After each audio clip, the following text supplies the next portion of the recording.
It's a Tuesday evening, 6:47, and you're standing at the kitchen counter with your phone in one hand and a wooden spoon in the other. The dishwasher is humming. Something behind you is thinking about boiling over. You have 11 unread messages, and one of them is from your boss, and it has a little red exclamation mark on it. That's when you hear it. Mom. Mom, can you come play? Or Dad? Pick whichever one you are.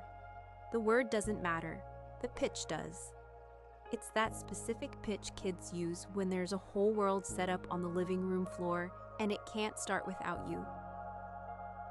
A pitch with a plan behind it. You know that pitch. You've heard it 1,000 times. And you say the thing. You already know the thing. In a minute, buddy. Here's what you don't know. Standing there at the counter, phone warm in your hand. You don't know the number. Every kid has a number. A real, finite, countable number of times they will ask you to play before they stop asking forever. Nobody tells you the number. It isn't printed anywhere. You will not get a notification when it runs low, but it's running right now in the background like a battery you can't see. Think about how the asking actually goes. At 3, they ask you constantly. Dozens of times a day. You are the only game in town. At 5, it's the floor is lava, it's the couch cushion fort, it's a plastic dinosaur with a chewed tail pressed into your palm, because you get to be the T-Rex. You're always the T-Rex.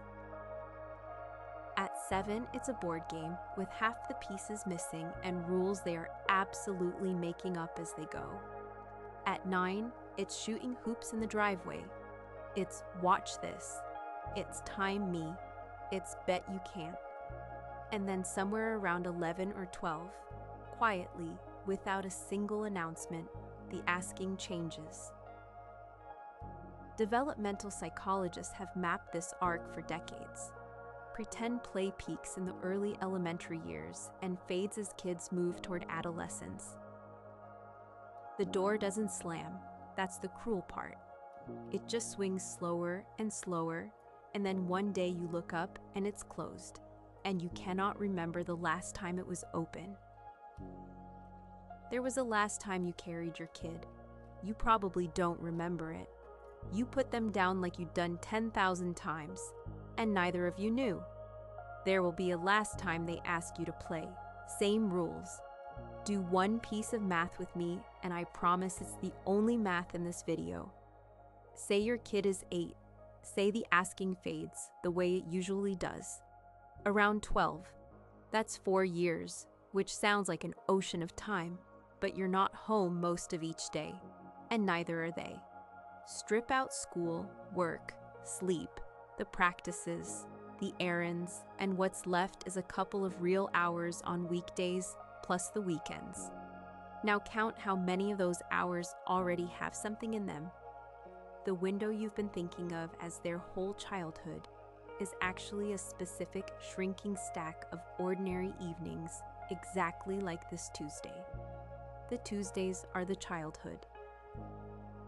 There is no other material. Now, before the guilt gets loud, let's be honest about the other side of that kitchen counter, because I'm not here to invent a villain. Dinner is real. The boss with the red exclamation mark is real. The mortgage that boss is attached to is real. Your exhaustion at 6:47 p.m. is deeply biologically real. In a minute is not a crime. Sometimes in a minute is just the truth. But here's a number that should sting a little in a useful way. Back in 2014, Highlights magazine surveyed kids across the country, and 62% of them said their parents were distracted when they tried to talk to them. When the kids were asked what was distracting their parents, the number one answer was the phone. That was 2014. That was before most of us had watches that tap our wrists, and it goes deeper than missed conversations. Researchers who study families have a word for what happens when devices interrupt the space between parents and kids. They call it technoference. A 2018 study in the journal Pediatric Research followed families over time and found something uncomfortable. The more parents' technology use interrupted their interactions with their kids, the more the kids acted out, whined, and melted down. And then, in a loop nobody would design on purpose. The acting out drove the parents back to their screens for relief. Read that loop again, the kid asks. The phone wins, the kid gets louder in worse ways. The phone wins again. Your kid is not competing with your job for your attention. Your kid is competing with a slot machine that fits in your pocket, and they know it. Kids always know. And be fair to yourself about how this competition fights. Your phone is engineered by some of the smartest people alive to feel urgent. Your kid isn't engineered at all. They ask once, maybe twice, in a voice that doesn't buzz or flash or leave a red badge on your lock screen. In a straight fight between a notification and a 7-year-old, the notification has a design team, and the 7-year-old has a dinosaur. That's the fight happening at your counter every evening at 6:47, and knowing it's rigged is the first step to refereeing it differently. Come forward with me for a second. 10 years, same house maybe, same living room floor. It's quiet. It is so quiet. The floor has been cleaned for years. The dinosaur with the chewed tail is in a box in the garage, and you don't know that either. Your kid is 15, and they are a door at the end of a hallway with light coming out from under it. You knock. They say, "What?" Not a question, just what. And here's the part that gets you. Standing in that hallway, you would trade almost anything. You would trade the promotion the red exclamation mark eventually got you for one more Tuesday at 6:47 with a small voice asking you to come play. The thing you once treated as an interruption has become the thing you'd pay for. Parents of grown kids say a version of this so often it's almost a chorus. Nobody ever says, "I wish I'd finished more emails." That's not wisdom from a poster. That's just what the hallway teaches. And the hallway teaches it too late. And notice what it is they'd all trade for. Not the vacations. Nobody in that hallway aches for one more theme park. It's the floor they want back.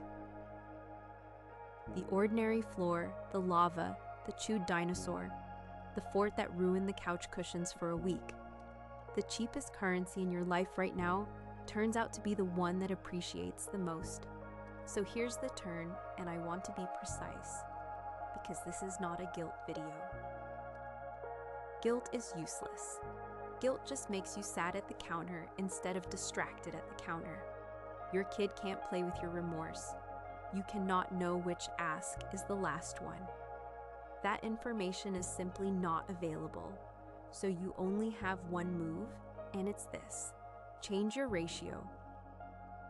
Not to 100%. Nobody's ratio is 100%. And a parent who never says "in a minute" is a parent who never makes dinner.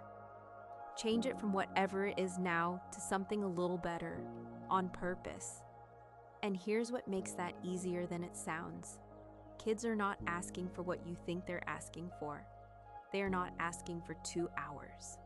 Almost every time, they are asking for about 10 minutes of you at full strength. 10 minutes, phone in another room, down on the actual floor, being the T-Rex with total commitment. A kid who gets 10 real minutes will often release you afterward, like a fish they're proud of catching. It was never about the length. It was about whether you were all the way there. And here's the test of all the way there, because it's embarrassingly simple. Could you tell someone afterward what the game was about? Not, "we played." What the T-Rex wanted. What the rules were, including the 3 rules that changed mid-game the moment you started winning. If you can answer that, you were present. If you can't, You are a body on the floor with a mind still at the office, and kids can smell that difference at 1 part per million. They don't need long from you. They need all of you, briefly. There's real weight behind small doses done fully. Psychologist Peter Gray, who has spent his career studying play, argues in the American Journal of Play that free play is the primary way children learn to solve problems, control their lives, and regulate their emotions, and he's documented how the decline of play over the last half-century has tracked alongside rising childhood anxiety. Play isn't the break from the important stuff. For a kid, play is the important stuff. It's their first language. When they ask you to play, they are speaking their native tongue and inviting you to be fluent in it for 10 minutes. So try the smallest version tonight. When the ask comes and you truly can't, don't say "in a minute," because you both know that minute has no end. Say the real time. Yes, after dinner, 7:30, you set up, I'm coming.